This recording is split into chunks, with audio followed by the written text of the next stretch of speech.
Welcome back to CrimePod Castle, everyone. For those tuning in for the first time, this is our Unsolved Mysteries series, and well, today we're on episode 26. Episode 26 already. Wow. I know, right? Time flies when you're deep diving into these mysteries. It really does. So today we're going to try and untangle a case that has investigators stumped, and it's the murder of Shashikala. Oh, yes. Back in 2013, in Bihar, India. A small town. And from what we know, Shashikala was a young woman just living her life. I think she was in her early 20s. Yeah, early 20s, and really, by all accounts, kind, well-respected in her community. Not someone you'd think would be the victim of something so, well, brutal. Right, exactly. And it's that contrast that makes this case so fascinating, but also so sad. It really is. It happened on March 15th. That was a Friday. Shashikala just vanished. She left home, and that was it. And then? Later that night, her body was found. So take us to that crime scene. What did the authorities find? Well, it wasn't pretty. The attack was brutal. I mean, we're talking multiple stab wounds. There were signs of a struggle. Clearly, this wasn't random. So right away, they're thinking this was personal. Absolutely. But personal how? And who? Yeah. That's the million-dollar question, or rather, the question that's haunted investigators for years. It sounds like they had a lot to sift through. So were there any suspects right off the bat? Any immediate leads? There were a few people who popped up on their radar pretty quickly. One of the first was a man who knew Shashikala. Okay. There were these whispers, rumors about a disagreement between them. So maybe a motive right there. You'd think so, right? Initially, it seemed promising. But this is how these cases go. Nothing is ever simple. The man had an alibi. A solid one. And the police, try as they might, they couldn't find a shred of evidence connecting him to the crime. So a dead end. For the time being, at least. It happens all the time. So where did they turn next? Well, they started digging into Shashikala's family. Land disputes, they're unfortunately quite common in some parts of India. And Shashikala's family, well, they weren't immune to these kinds of conflicts. I see. So the thought was maybe something within the family escalated. Exactly. In a tight-knit community, those kinds of disputes, they can turn ugly fast. Did they find anything concrete to support that theory? There was definitely tension. The police could sense it. But again, nothing solid, no smoking gun, just another frustrating dead end. So two seemingly strong leads, and both fizzle out. Exactly. And you can imagine both the investigators and, of course, Shashikala's family, they must have felt like they were hitting a wall. Absolutely.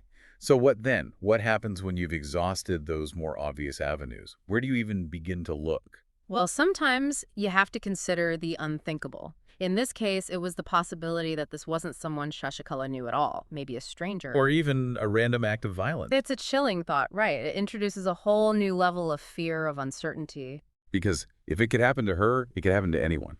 That's the fear that starts to creep into a community when something like this goes unsolved. We've talked about the initial investigation, the dead ends, but we can't forget the human element here.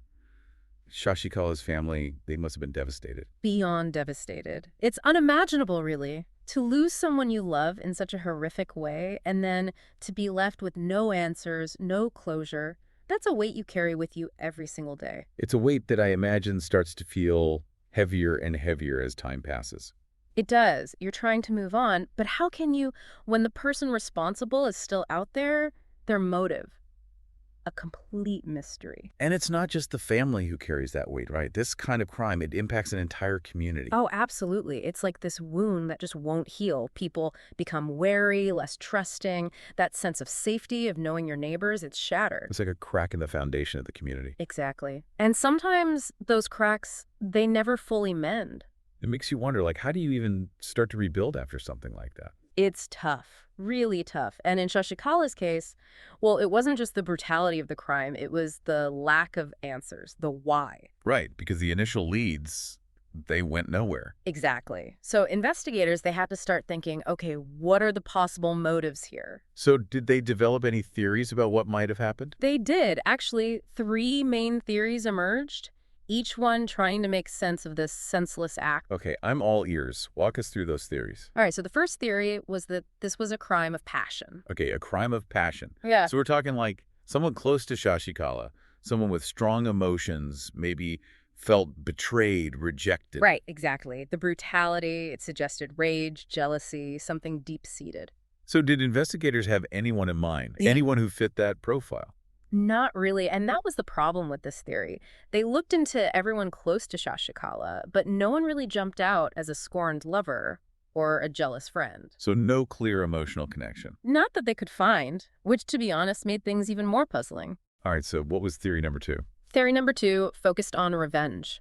The idea that maybe Shashikala was targeted as payback for something, some past wrong, maybe a grudge, a dispute that just festered over time. So someone from her past, someone she might have crossed. That was the thinking. But again, they hit a wall. They dug into Shashikala's past, her relationships, any known conflicts, but nothing really substantial came up. She was, by all accounts, a well-liked person.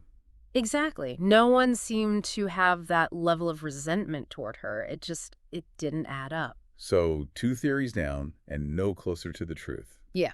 What was the third theory? Well, the third theory, it's the most unsettling one. It's the one that suggests this was a planned attack, carefully carried out by someone with a motive we can't even begin to understand. A hidden motive. Right, How? something so deep, so personal that it's completely hidden from view. It's like the perfect crime. It almost is. And, these kinds of cases, they're not just something you see in movies. They happen. And they leave behind so many questions. More questions than answers, that's for sure. So 3 theories, each with its own set of possibilities, but no real breakthroughs. It sounds like the investigators were back to square one. Yeah, pretty much. And that's where the case remains today. Unsolved. Shashikala's family, her community, they're still waiting for answers, still hoping for justice, but But after all this time, does that hope start to fade? I don't know. I mean, I think there's always hope, right? Maybe new evidence emerges or someone, after all these years, decides to come forward. Guilt can be a powerful motivator. It can. Or maybe it's not even guilt. Maybe it's just a desire to finally do the right thing. To bring some peace to Shashikala's family. To let them know, finally, what happened to their daughter, their sister, their friend. To give them some semblance of closure. Because right now, all they have are those unanswered questions. And the pain of not knowing. The what-ifs, the maybes. It's a heavy burden to carry. We've talked about the investigation, the theories, but what struck me, reading about Shashikala, is this contrast.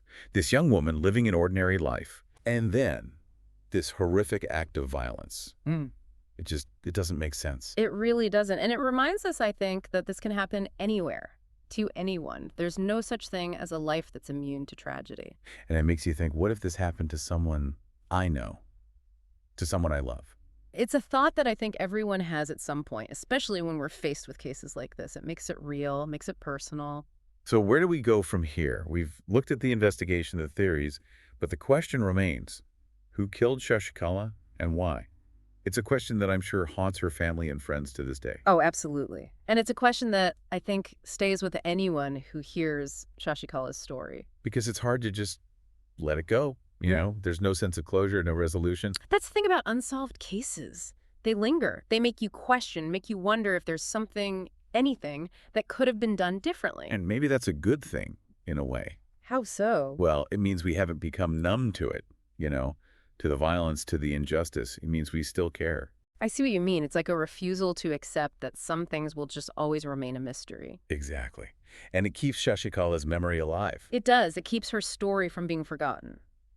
So, as we wrap up our deep dive into this case, what are some of the things you hope our listeners will take away from Shashikala's story? Well, I think it really highlights the importance of community. The way a crime like this, it ripples outward, affecting not just the immediate family, but the entire town, everyone who knew Shashikala. It shows how interconnected we all are. Exactly. And it underscores how important it is for a community to work together, not just amongst themselves, but with law enforcement. To share information, report anything that seems off, no matter how small. Because sometimes those small details, those seemingly insignificant things, they can be the key to solving a case. And it's a reminder that we all have a role to play in keeping our communities safe. Absolutely. And another takeaway, I think, is the importance of perseverance. Shashikala's family, they've never given up hope, and that's incredibly powerful. Even when faced with the unimaginable, with years of not knowing, they still hold on to that hope. And that should inspire all of us, I think, to never give up on the search for truth, on the pursuit of justice. Because even though a case might go cold, the need for answers, for closure, it never really fades. And finally, Shashikala's story, it's a stark reminder of how fragile life is. we really never know what tomorrow holds. We don't. So cherish the people in your life, tell them you love them, make the most of every moment. Because sometimes those moments are all we have. They are, and they're precious. Well said. Shashikala's case, it may remain unsolved, but her story, it's touched us all.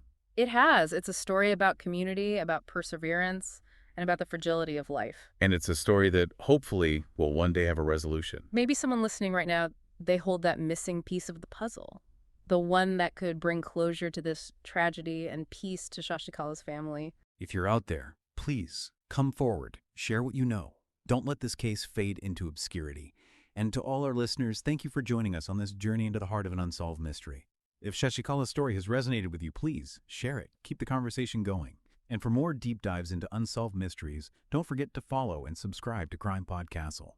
Until next time, stay curious, stay safe, and never stop seeking the truth.